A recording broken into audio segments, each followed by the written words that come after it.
Okay. Um, Good evening. Uh, this is Sunday night.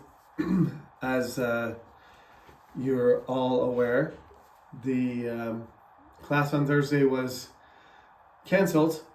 That, to be honest, was partly a result of me trying to take a Korean exam on the weekend and burning out to the point where I was sick on Thursday, so I couldn't lecture.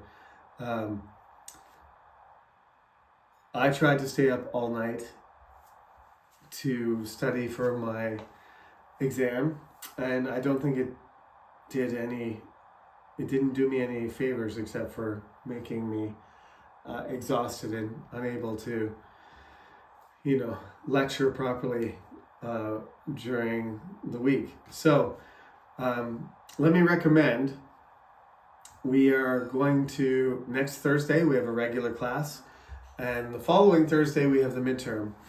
Don't stay up all night and try to cram everything from the entire textbook into your mind because it's not going to work. Well, I took a Korean exam. It took 4 hours, longest exam I've ever taken, and I don't know the results yet, but I'm not expecting to get an A. I'm not expecting to pass with flying colors or anything. So you have 2 weeks. We did miss one class. I'm going to do 2 of these cyber lectures today. Some of the stuff is from the textbook, and some of the stuff is, again, from my favorite 16th and 17th century professor Robert Buckles, who I've listened to his lectures probably 10 times over the last 5 years. Every time I prepare for my class, I listen to his lectures. They're available on Audible, and if you want more details about his ideas, then I'd be happy to tell you. He's an American who went to Oxford, and he's an expert in British culture, and so we have something in common because I'm a Canadian and I'm teaching mostly Koreans, British and American culture, and I'm not British, nor am I American. So today especially, we need to focus on some fundamental concepts. On the midterm, the majority of the midterm is a 30 question multiple choice, standard sort of choose the right answer thing, but the last 10 points are 2 5-point questions which require you to write. And I should have told you this in class on Thursday, but class was canceled, so I'm telling you now, you have to be able to not just recognize and memorize the information from the class. You need to actually demonstrate that you can express your understanding. So I haven't started grading because you submitted your papers, your assignments on Wednesday, and I'm grading other things from other classes.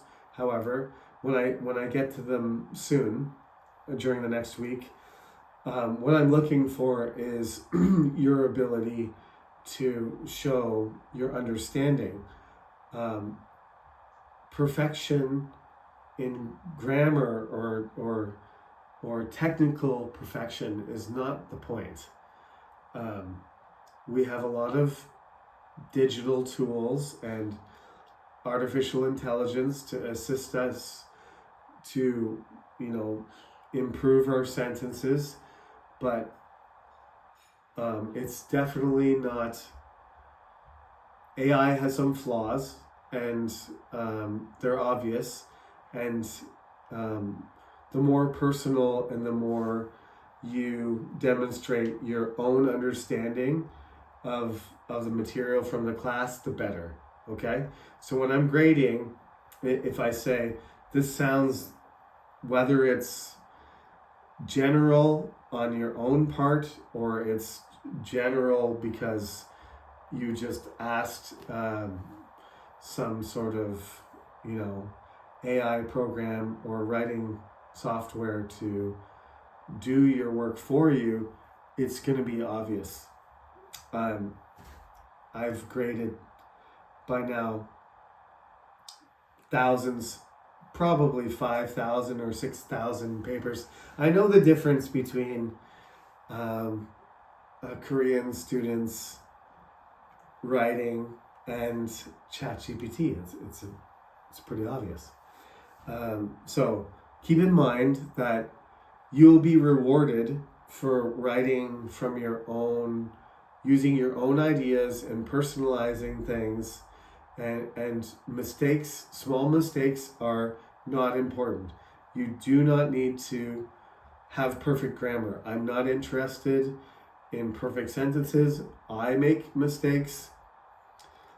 I use spell check, I use grammar check to fix it, but the writing originally is my own. So just keep that in mind. Let's. I wanted to say this on Thursday, but I was sick, exhausted and sick, and I really, I went to the hospital, and was not able to do a good lecture or even go to the university. So let's get into the material, and remember, I am interested in your ability to express yourself and to analyze culture. We have now we are in a situation, we have technology, we have culture, there's trade wars going on, there's real wars going on. Education is important. Just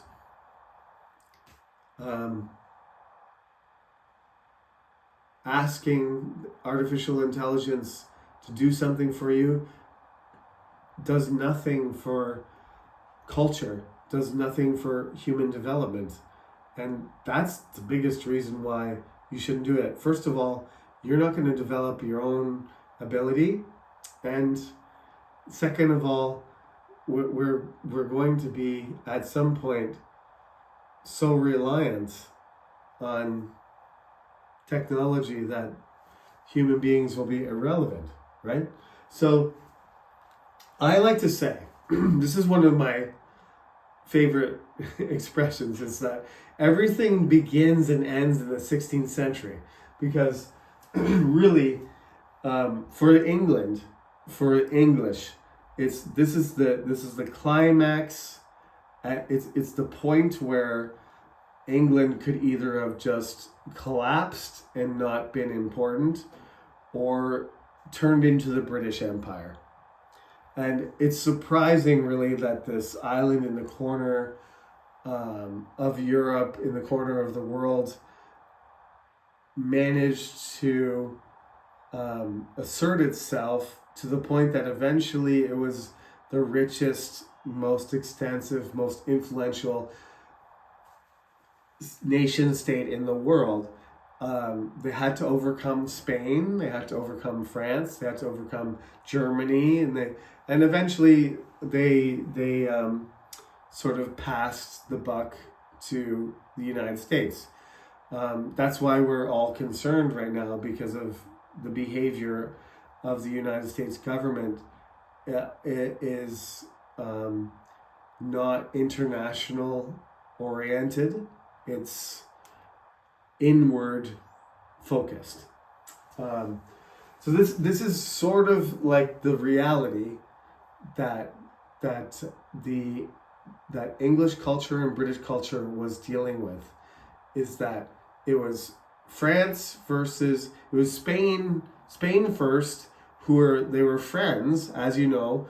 Henry VIII, he married Catherine of Aragon because Henry VII arranged it. Very fantastic diplomatic, skill. But eventually there was no, she got older and there was no boy to become the next king. So Henry VIII, did whatever he had to do. We talked about this already. So let's fast forward. Bloody Mary did her thing with, persecuting Protestants and trying to make the country Catholic, because her younger brother, who went first, tried to make the whole country more Protestant. She wanted to turn it back into a Catholic country, but she failed for a number of reasons. One of them is that she was violent and persecuted people, regardless of how serious. I mean, she expected everybody to follow her lead and just become Catholic again, but the majority of the English refused. The most important people got killed, or burned or executed. So her nickname is Bloody Mary. When she died, Queen Elizabeth took over. Queen Elizabeth had a very difficult situation. She was only 25. A lot of people expected her to marry somebody. There was a whole bunch of people always trying to get married to her, but I think there was nobody who was really high enough rank or had enough ability or reputation for her to marry. So, and she knew if she married somebody, the king would, have the power rather than her. So we don't really know why. Maybe she had maybe she was abused. Maybe she was trying to just keep her own power. Maybe, there's a number of possibilities, but she never got married and she never had children. So she's known as the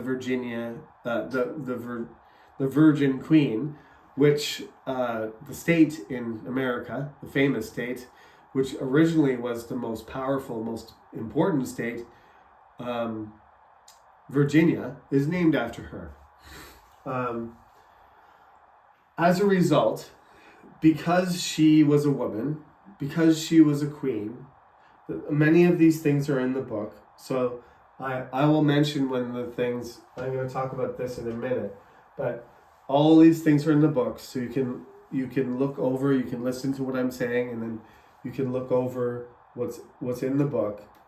But when you're talking about, when we're working into chapter 3 and we're moving beyond the ideas of the religions, she was a Protestant, I said already, Protestant in mind, but Catholic in sort of behavior and presentation.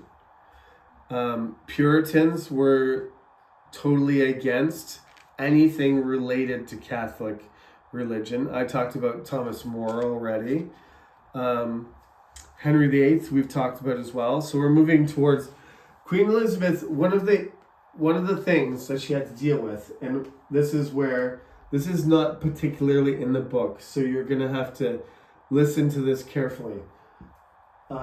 Because Henry VII was so careful about money, Henry VIII had a lot of money, but he spent it on castles and palaces and fighting and parties and hunting and whatever. So by the time Henry VIII died, there was a kind of financial problem.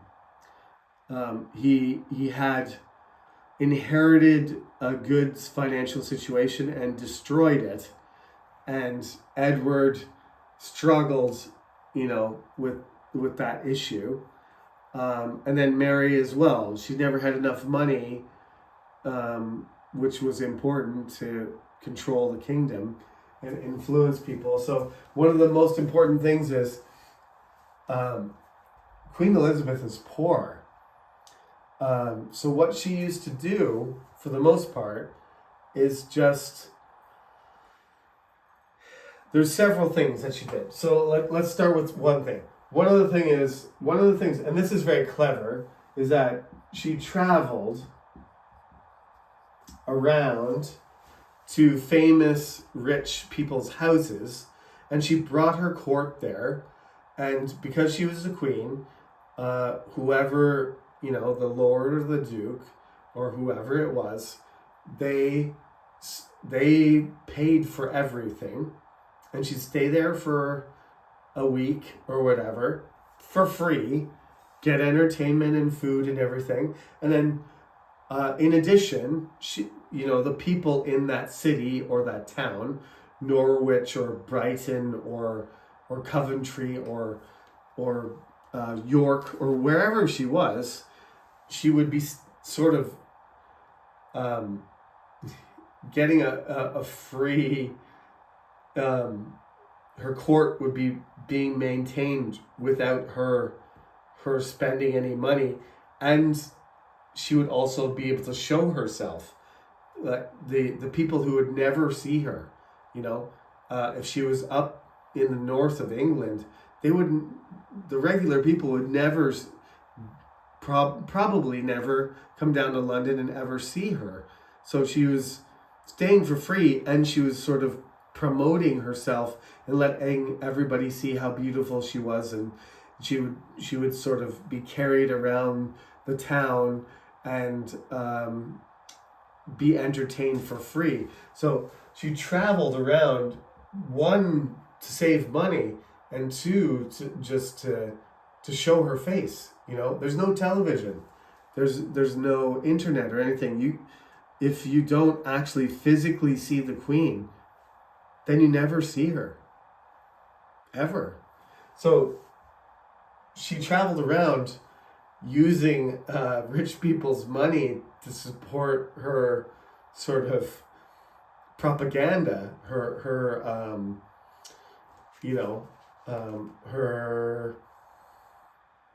to increase her to increase her popularity, without spending any money. Nowadays, politicians, gather as much money as they can, and so that they can have fancy dinners, and then they can travel around the country, and they can meet all these people. Queen Elizabeth is I'm gonna say she could speak 3 or 4 languages: Greek, Latin, French, English, bit of Spanish. She was an intelligent woman. She knew that the men were always going to try and take advantage of her, but she created this sort of image of herself as this great person without spending very much money, because she used, she would go to some rich person's castle and bring 100 people and almost, make that person bankrupt. She's just very clever and manipulative. So the whole, age, she doesn't have any money, so she's doing these things. She travels around. She gives these things called monopolies, which are very unpopular. It's just, she doesn't have cash at all to give people. So she just says, okay, Lord, I don't know, let's say Lord Jihun, if there's a Jihun in the class. Lord Jihun, I don't have money to give you, and you're already a duke. So what I'm going to do is I'm just going to give you a monopoly on soap, okay? And that would give Lord Ji-hoon, it was a Korean guy.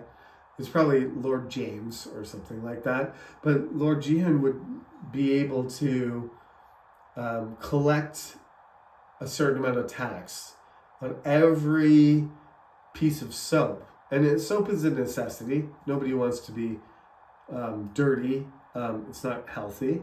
And nobody wants to smell horrible. So for every, bar of soap or unit of soap, he might collect 1% or 2% of the price. And that would be like a supplementary income, rather than saying, okay, I'm going to give you $10,000 a year. Instead, you're just going to collect money every time somebody sells soap. You get the tax off it. This is an original monopoly. Now, monopolies actually mean you control the entire industry, but that's not what it was 500 years ago. What it was is you had complete control of setting the price of a certain product. Salt was a big one. Soap was a big one.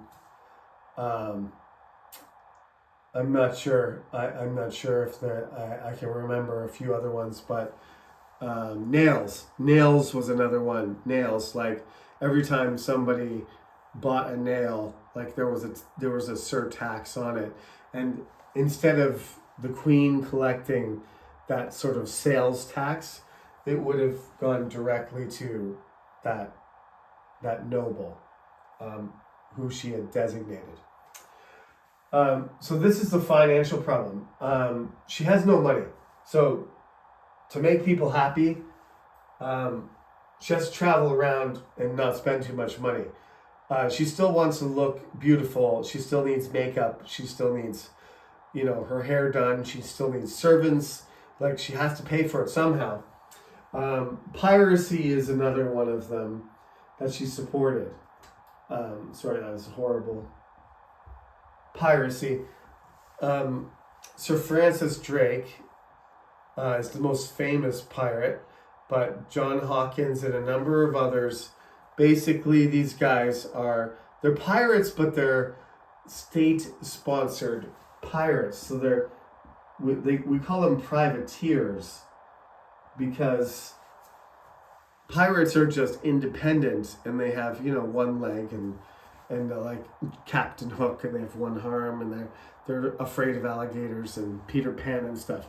But privateers are actually, their job is to attack other countries' ships and damage their trade and steal, and they get state support. It's secret, though.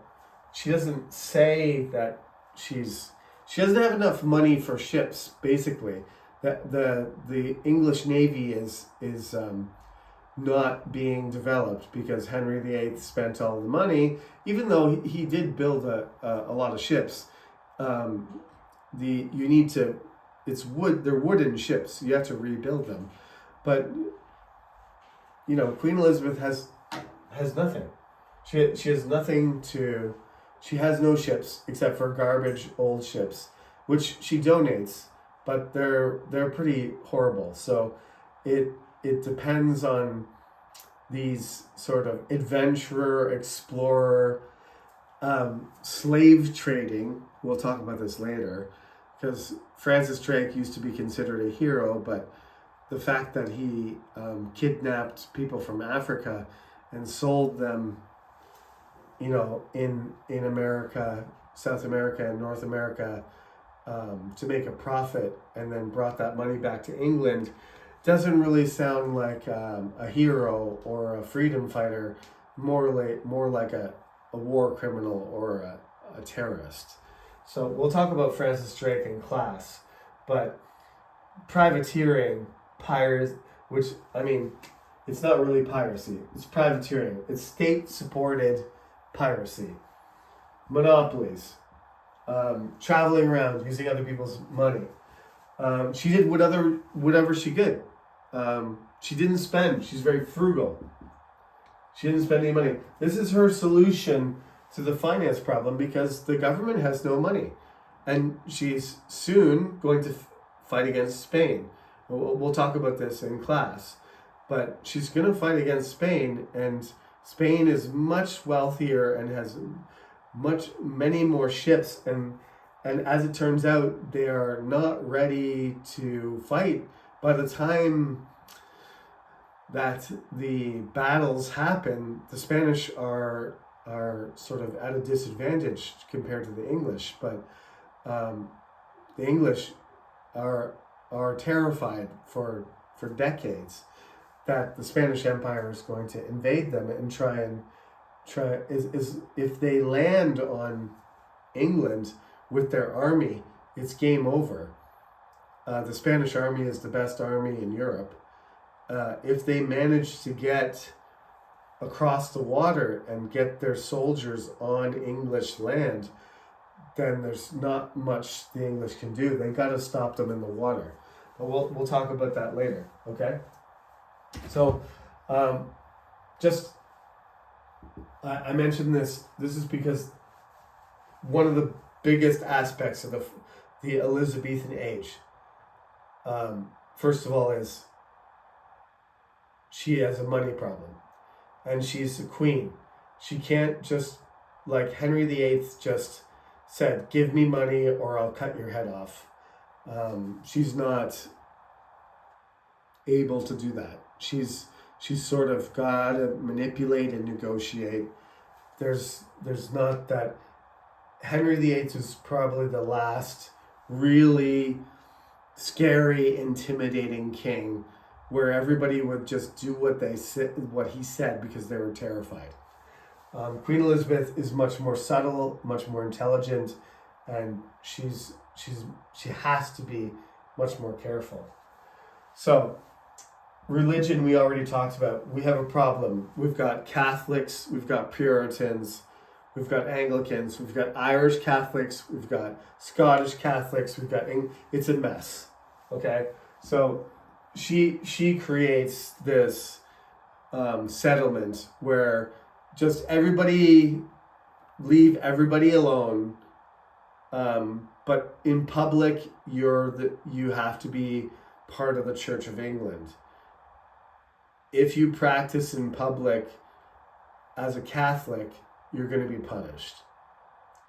If you're a Puritan and you disrespect the priest who's Anglican, you're going to get in trouble. As long as you keep your beliefs private and do, your religious practices that you really are dedicated to, if you keep them in private, she has no problem with it. In public, you have to go to church at least once a month. You have to register as an Anglican. If you're not willing to do that, you're probably going to get punished, jail, or even killed. Okay? So this religion and finance, they're really the biggest issues, right? Why do I call it Shakespeare and Friends? Let me just break away from these 5 major problems for a second to say, like, Queen Elizabeth was an incredibly talented, intelligent leader who, thank God, or whatever, just for the sake of the English, they were lucky. She was exceptional. 40 years, she navigated through all kinds of international problems, her marriage issues. She never got married. She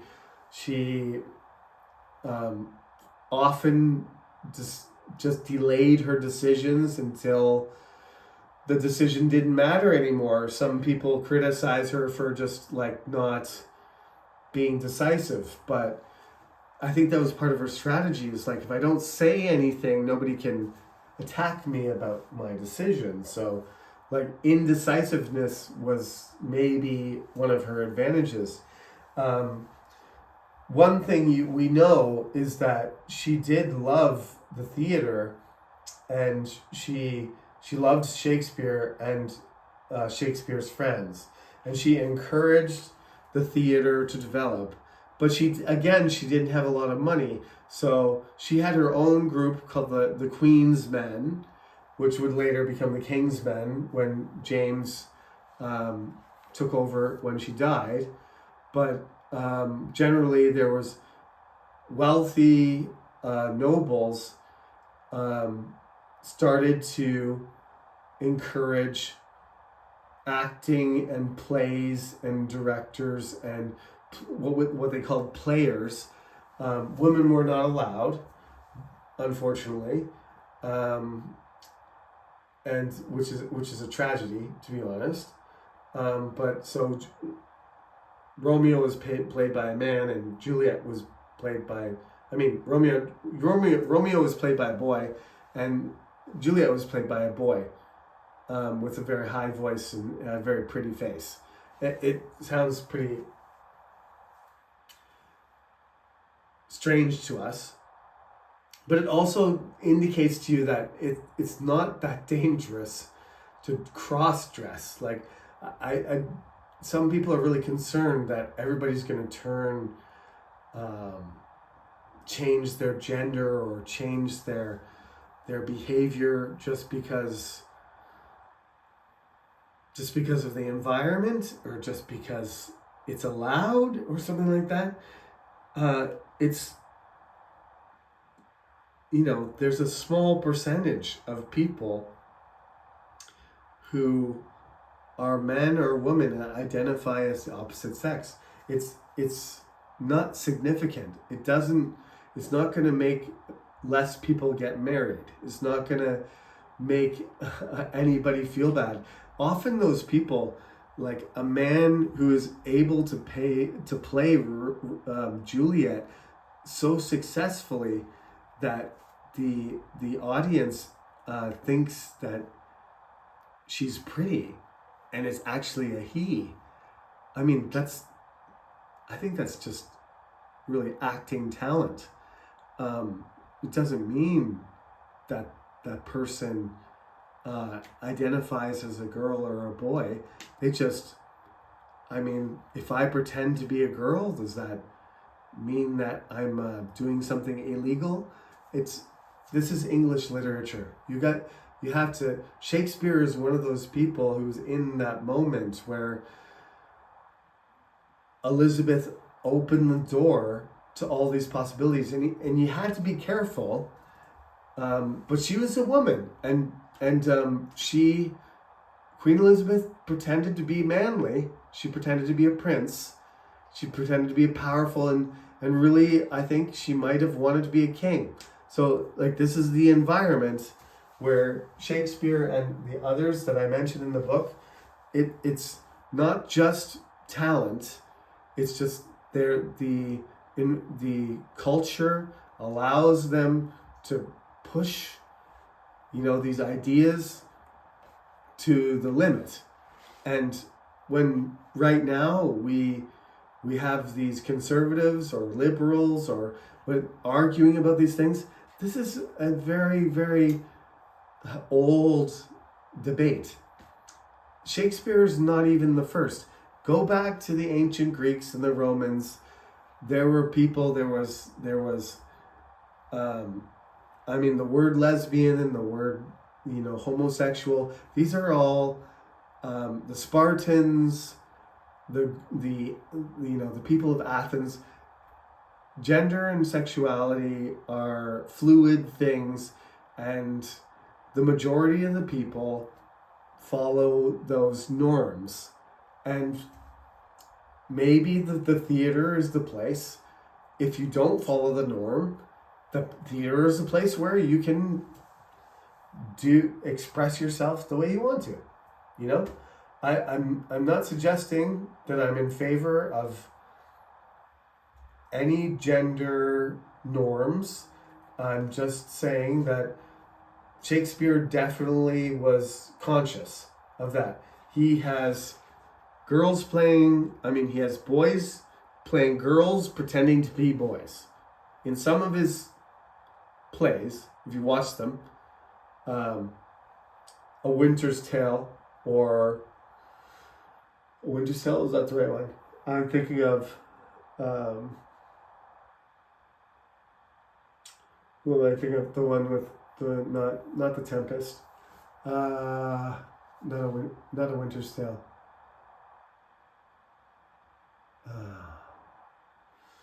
That's gonna require revision. We'll let it go.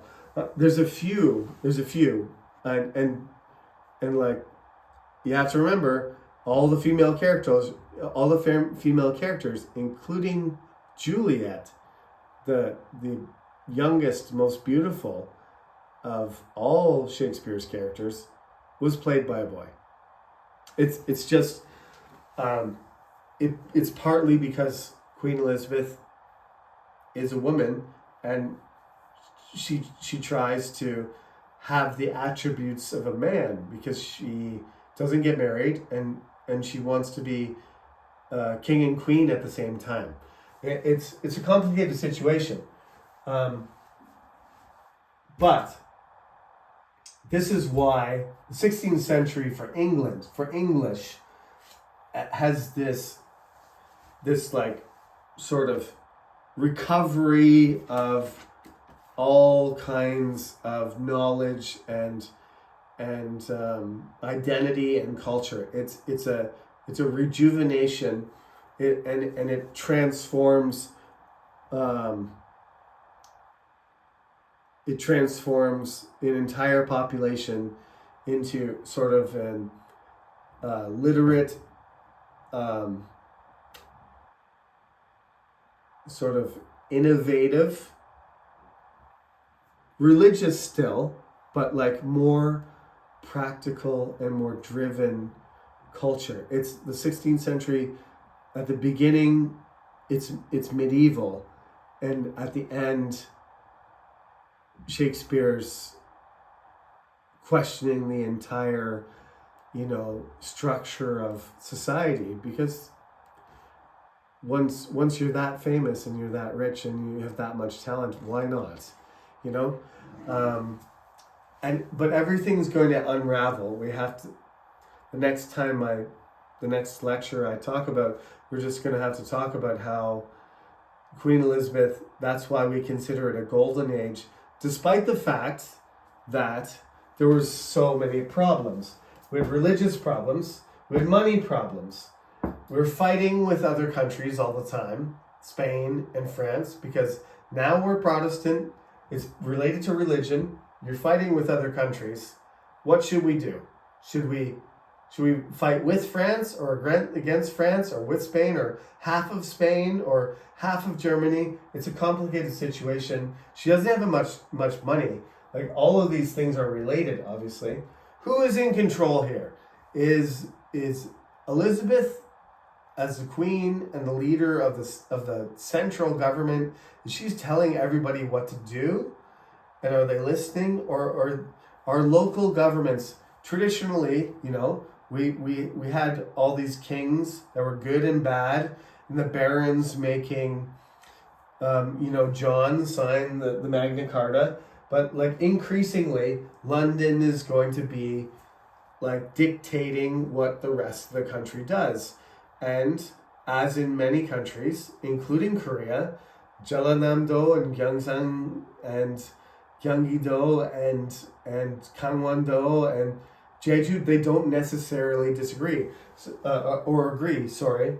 So you might say, like, who's in control? What they want to do is have the government in the kingdom ruled from the center, but there's regional power too, right? And the cities themselves is like, you can see this happening in the United States right now too. It's like some states are going along with President Trump, and some states are trying to fight against him. And the principle of the United States is that states' rights are equal to federal rights. But there's been a struggle from the beginning, like between cities, states, and the country.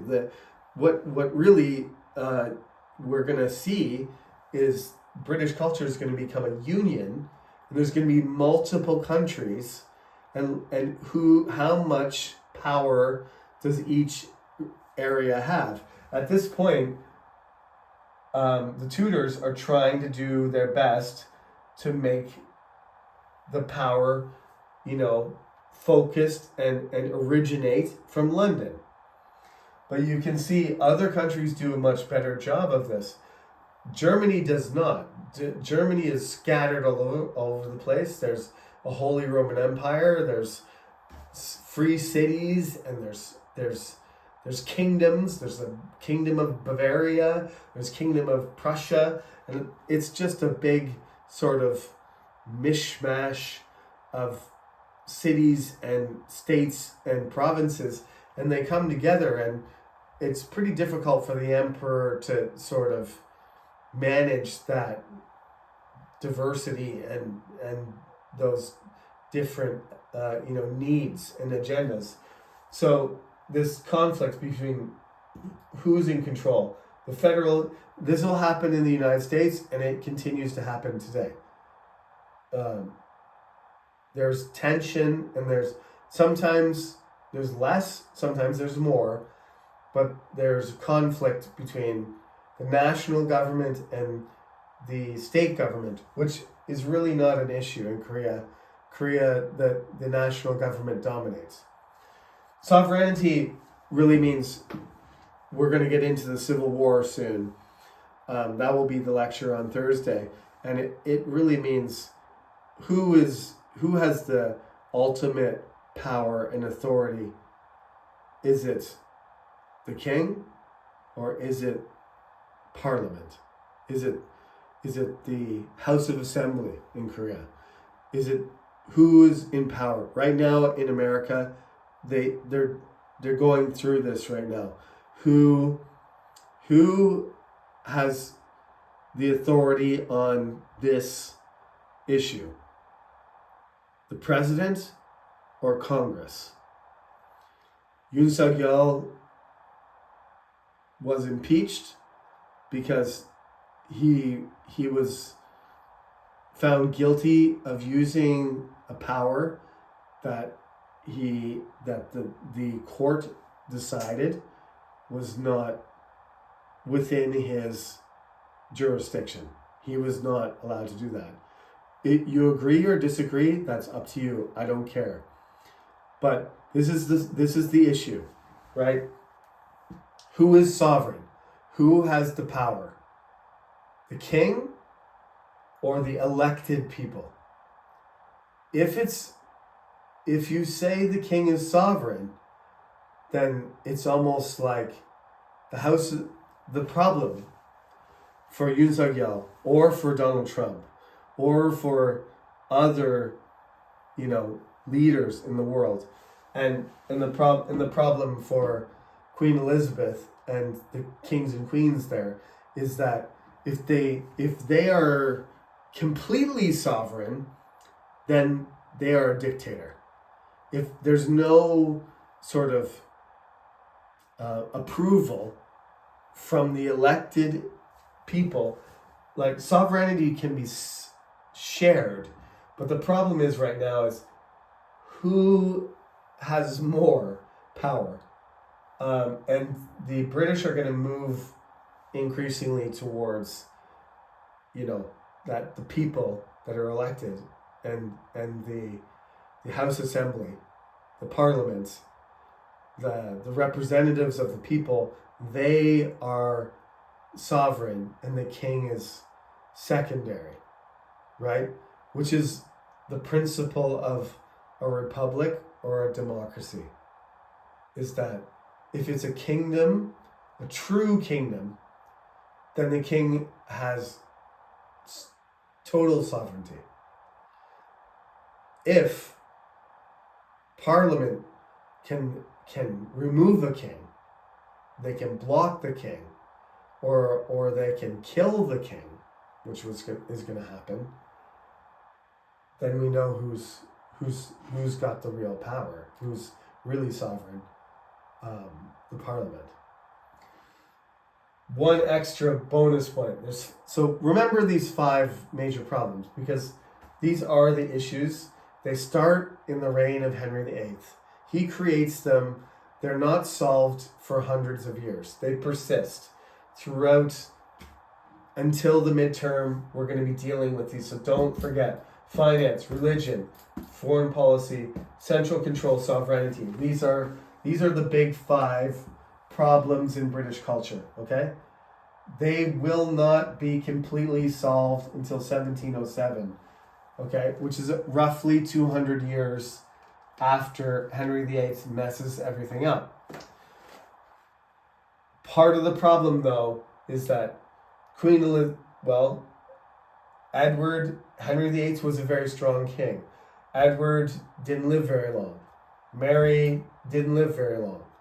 Elizabeth was one of the best leaders, queen or king, in English history. So despite the fact that all these problems were happening, she managed them. When she dies, the next guy, who is James I from Scotland, her nephew, does not have the same ability to manage the problems, which means that these problems will get worse, and then when he dies, his son will completely mess everything up, and we'll have to talk about that in the next lecture.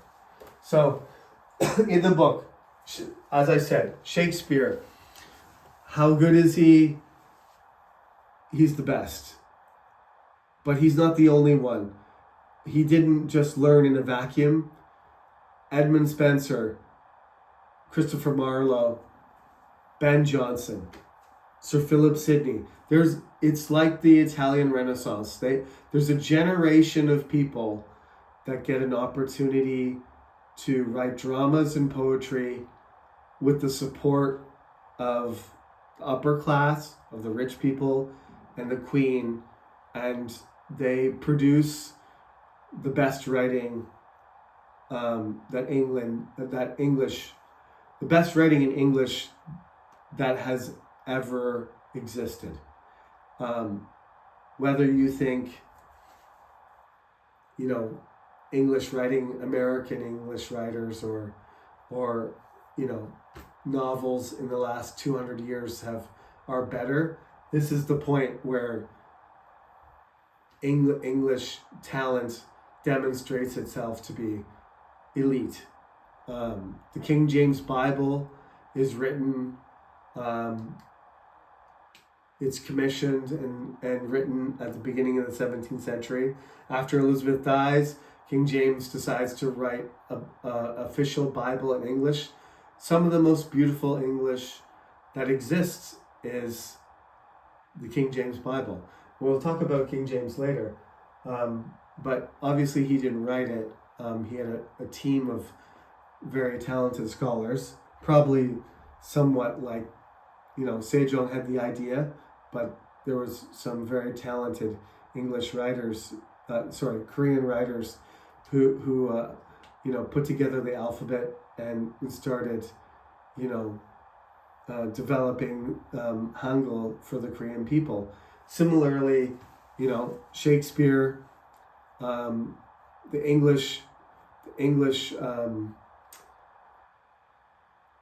Anglican Book of Prayer, which is written in English, and the King James Bible, especially the King James Bible and Shakespeare.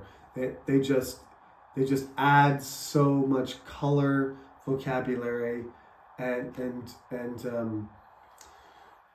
creativity in the English language to demonstrate that it's not a language for uneducated, stupid people, that it's suitable for religion, it's suitable for the highest levels of drama and poetry, and it's been that way for the last 400 years. It's a moment of a literary explosion, just like you have in the Italian Renaissance. I said, during the Black Death in the 14th century, you just had these incredibly talented Italian writers, Petrarch and Botticelli and Dante, and the artists, Michelangelo, Donatello, Leonardo, Raphael, the Medicis.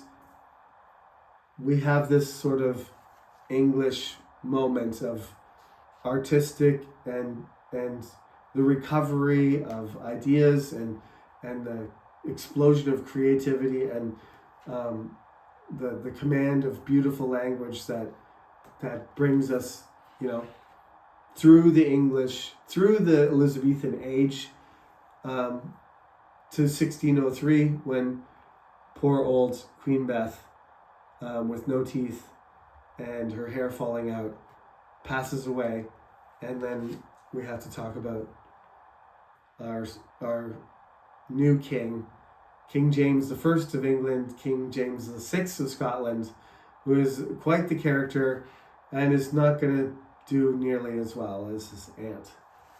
Okay? So a lot of this stuff is in here. I will talk about Spanish Armada and some military stuff in class on Thursday. But I do want to close out. I'll do one more online lecture before we do the midterm, and some of it will be about Scotland probably, because that's important. But the Thursday lecture is going to mostly relate to the Civil War and how the 17th century sort of turns everything upside down in the middle, and then sort of recalibrates and rebalances itself, and England and British culture starts to come into existence, and the British Empire is born through the union with Scotland, and that's going to be the last material before we have the midterm in a week and a half. Okay, so thank you for listening. I know this was probably a little bit long. I don't have a counter, I don't have a timer, but I'm just trying to get all the material out to you. So be sure to watch this, and if you have questions, email me and I'll respond in class, or just ask me in class. Not at the end of class, at the beginning or at break, and let me address your question to the entire class. So everybody, a lot of people probably have the same question. So if you have a question to ask me, email or ask me before the end of class, so I can share the answer with everybody. Okay. My apologies again for the Thursday's miss, but we'll recover and we'll move on. And by Thursday, I think we'll nail down everything we need to know. And the following week, we have our midterm. Thank you for listening, and enjoy the rest of your weekend.